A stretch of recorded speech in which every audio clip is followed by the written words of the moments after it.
And we're back. Hello, you've reached Midnight Gardener.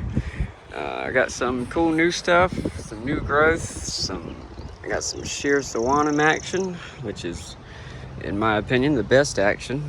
If you ever walked up to me and said, what do you think is the best action? I'd probably say sheer sawanum action.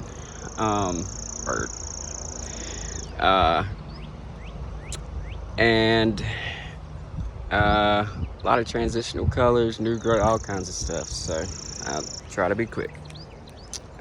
Manyo no Sato.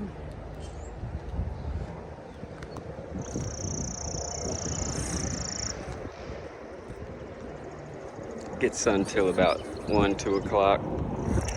Smoked tree called Royal Purple. It's about to bloom. Gets these really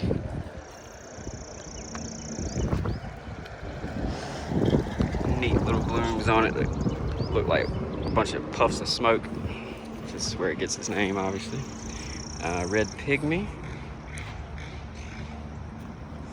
Nice little linear lobum. Doesn't hold its red very long though. It's a little seedling. Kind of hard to see. It's a little bit too bright out here. Benny Sheehan.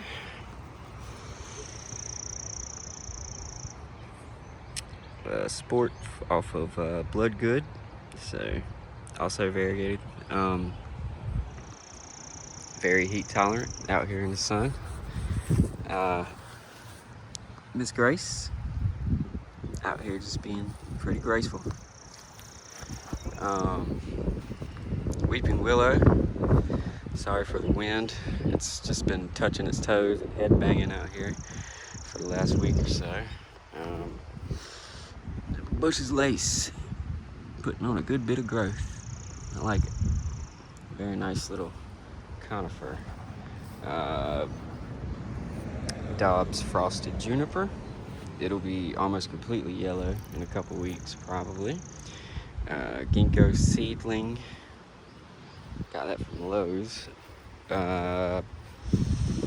Arizona Cypress, Carolina Sapphire. Not sure why it turned all brown on the inside and then all of a sudden started blasting new blue growth, but that's what it's doing. Let's see. I'll start right here. Chantilly Lace.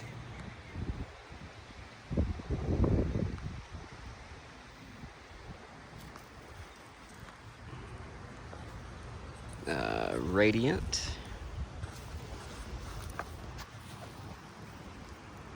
So this is actually a very nice variegated tree, so don't judge it based on mine. It's brand new, and most variegated stuff does not like the heat here, so just keep that in mind. Shiraz. Cool. There we go. By the way, it's always windy like this, so it's not really, I can either do no videos or I can do videos in the wind, and those are the choices. I apologize. Getting that nice green in there. Jerry Schwartz. Getting some cool stuff going on with it. Not really sure what to call that as far as color. This was sent to me as a villa. Still trying to figure that one out. Villa Toronto, whatever. Although it's got a few leaves on it that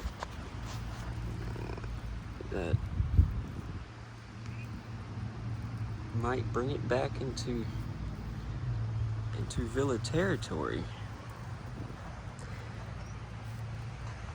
Very interesting though. Orion.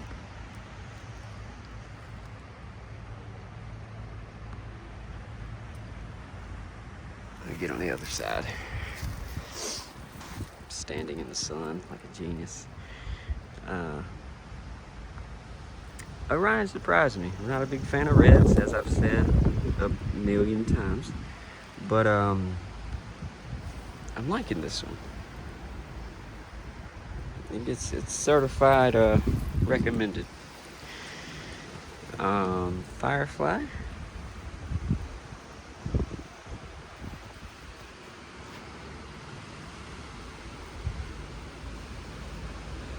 Very nice reticulated. I would not put it this close to the house if I were you, and I would not put it in this much sun in a hot zone like I'm in if I were you. But I wanted to see how it does once it gets a little more established. Hot blonde. Usually comes out, for me it usually comes out a little more green, and then turns bright yellow. Almost like honestly like a blonde yellow, or like a kind of a clear yellow, I guess you could say. Supposed to be Japanese sunrise. Still not sure exactly what this one is or what it's doing. May not be, maybe the sun hasn't come up yet. I don't know. Still trying to figure this one out. Could be a pseudo-subodiano, could be maybe north wind, could be fountain of youth. Weeping palmatum of some kind. Asayaki.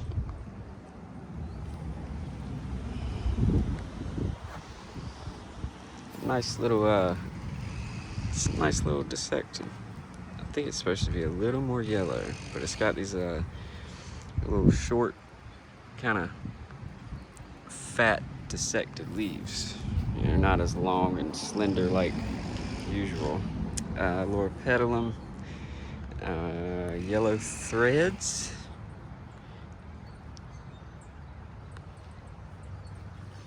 By the way, this one is in the sun literally just about the entire day. I wouldn't recommend it, but most of the linear lobums are pretty tough, to be honest with you, and they prefer to be slightly more dry. That's grande amethyst.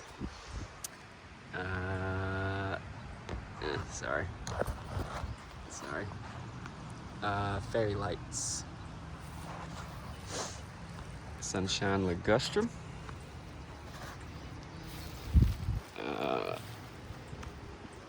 Pung kill.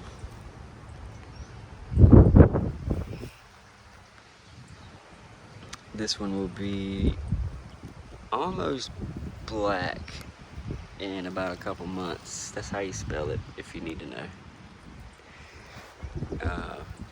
Comes out very dark red, almost kind of like a blood good. And then for me, it's in full sun, and it just keeps getting darker and darker and darker until it almost disappears. Crimson Queen.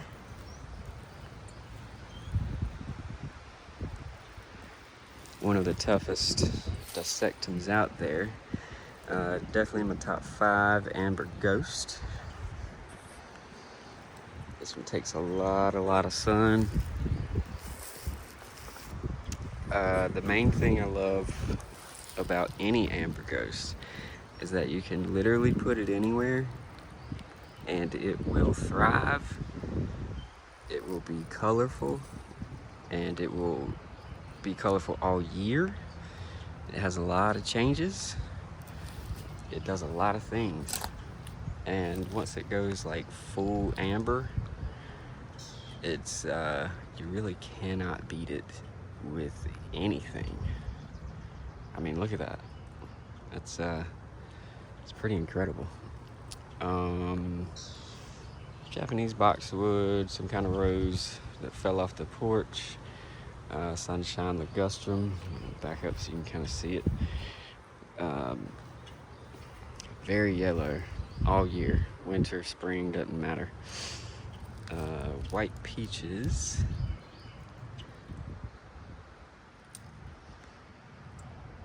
So, oh yeah, I meant to say. So, anytime you're watching my videos, the front of the house faces east. So, that's east.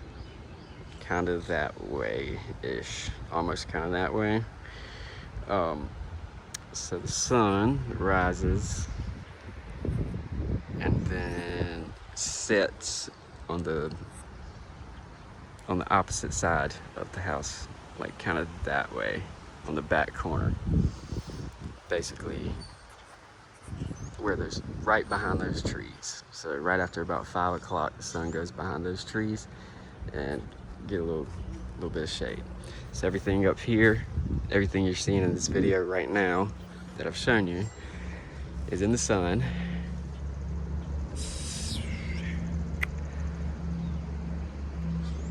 All that stuff is in the sun all day. Sorry about my finger.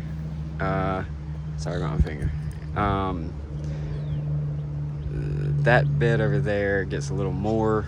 I'd say everything's in the sun until, some of it until about 2 or 3, and then some of it until 5. You know, the stuff that is farther out away from the house is in the sun all day long. The closer to the house it is, the hotter it gets, but it gets shade much earlier. So it's the whole thing. This side, most of it starts to get shade around 1 or 2 o'clock. And then the farther away from the house you get, the more later in the day the sun is. So, now that I've explained that, you're oriented. Viridis. It's finally starting to spread and look really nice. Purple curl usually comes out fairly purple or red, really red purple. By the way, there really aren't purples like that as much as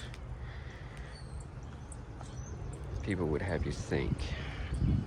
True purple, that's true purple. The darker leaves, not the burgundy.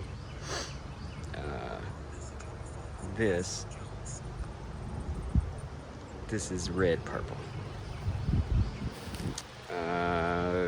Sister Ghost, just starting to get going. It's probably my 3rd favorite ghost, I would say. I would say it's amber, sister, and then purple maybe. All right, I need to speed up, getting long. Abigail Rose. Get focused on it. Okay. Pretty heat tolerant, Higaseyama type.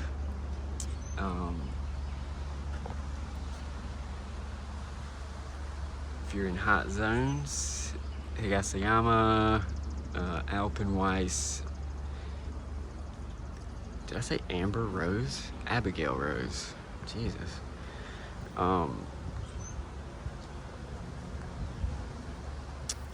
Abigail Rose is a very good one. Very good one. Very colorful. Shoryu no Sume. Claw of the Dragon is also what it's known as. It's called that because it's kind of long, elongated Subodianum leaves. It kind of looks like fingers or claws or whatever. Of course, it has to be claws of a dragon because Jesus Christ, name everything dragon. Another varieties. That's a radiant abelia. Coral bell. I think it's called Rio. This is Kurohime.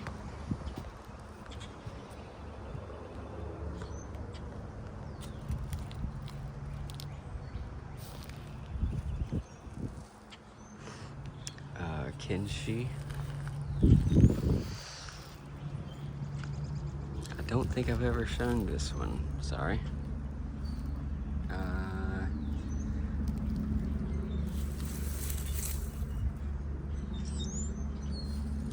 Sapphire Nymph. Just bought a little liner, 1 gallon, whatever it was. Very nice little Cedrus atlantica or Atlas cedar.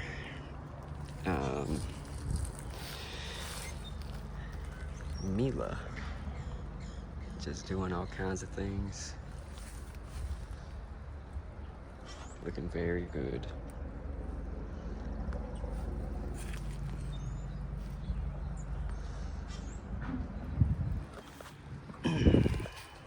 Japanese boxwood.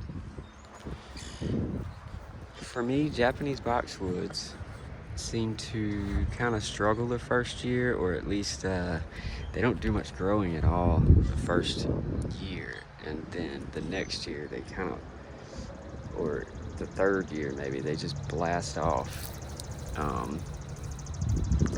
It's a mushroom cryptomeria, at least that's what I think it's called, and that's the only information I can find about it. Very strange little plant. Can suffer some dieback, and then a lot of times they come back. It's kind of like this bluish green, sort of hairy, whatever. Pretty cool little plant. Needs a little more shade than regular Cryptomeria japonica. Makawa Nishiki. Nope. Makawa seedling. Excuse me.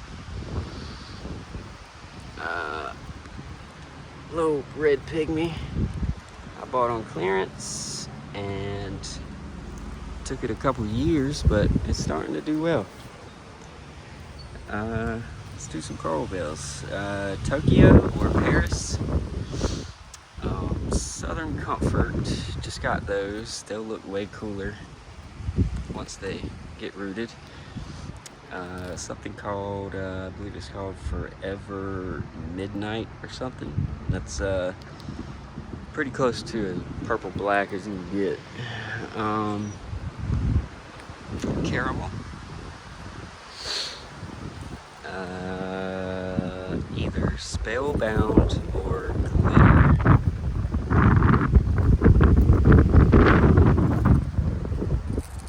I believe that's called Dale's strain, maybe. Midnight Rose, a little variegated. It's got these little pink specks in it. Maybe you can see it, maybe you can't. I can barely see the screen on my phone because the sun is so bright, but hopefully you can see it.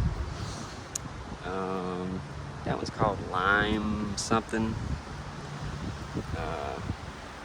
I'll get a few more in a minute. Ilarian. Kind of a Rita Nonishiki type, I guess. It's possibly a seedling from it, although I don't know if it's known. It's supposed to be a more white, but in the east or southeast, you really gotta chop them each year because mostly only the brand new growth will be variegated. The old growth on the hardened wood will be pretty much just green. Inaba Shidari. I like Inaba Shidari over Crimson Queen and Tamukiyama. It's extremely tough. I think it has a better color year-round. It's a better purple, or close to purple as you can get. Blush pink Nandinas. It's very interesting little Nandinas. I like Nandinas a lot.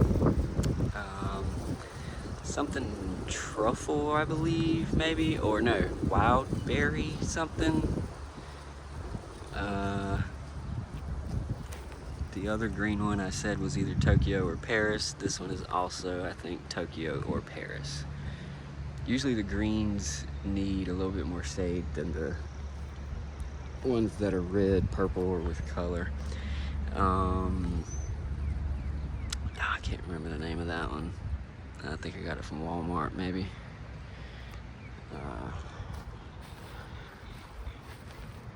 Let's see.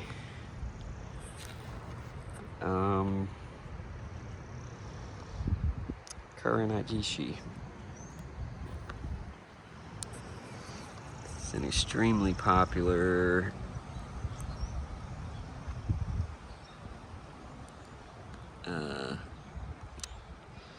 compact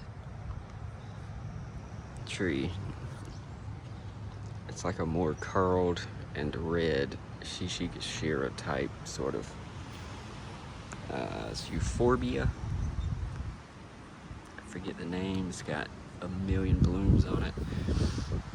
But when the blooms aren't there, that's the foliage. Mostly it's greenish blue foliage, almost like a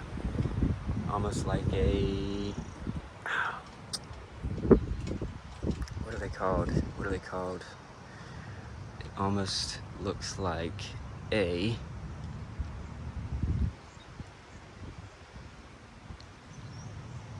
podocarpus. Whew. Sorry.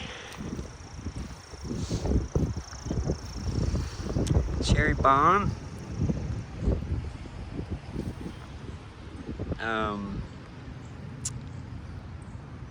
Barberry, Japanese barberry.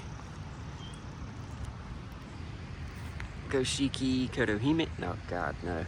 Goshiki osmanthus. Goshiki just means 5 colors in whatever language that is. Sea of Gold Juniper. This little gnome I got. Got it from Cracker Barrel.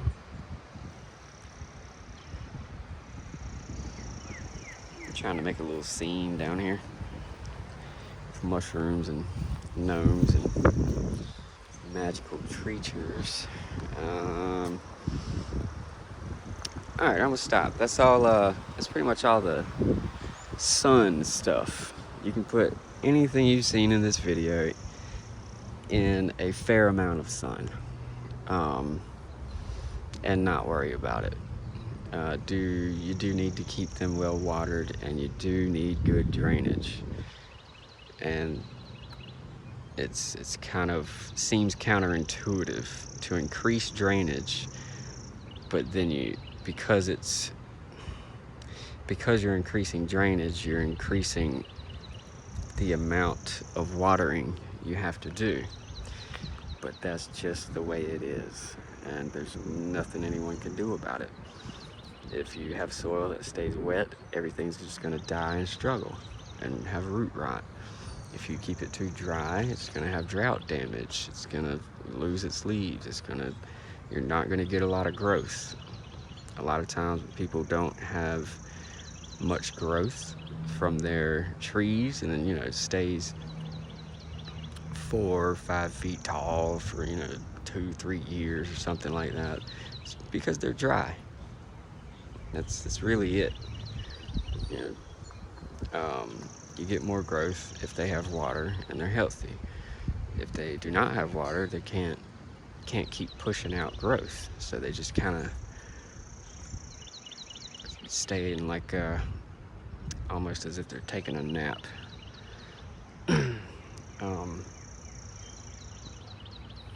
And you definitely don't want to use fertilizer with drought stricken trees. So the next video I'm gonna get into some more interesting stuff. So stay tuned.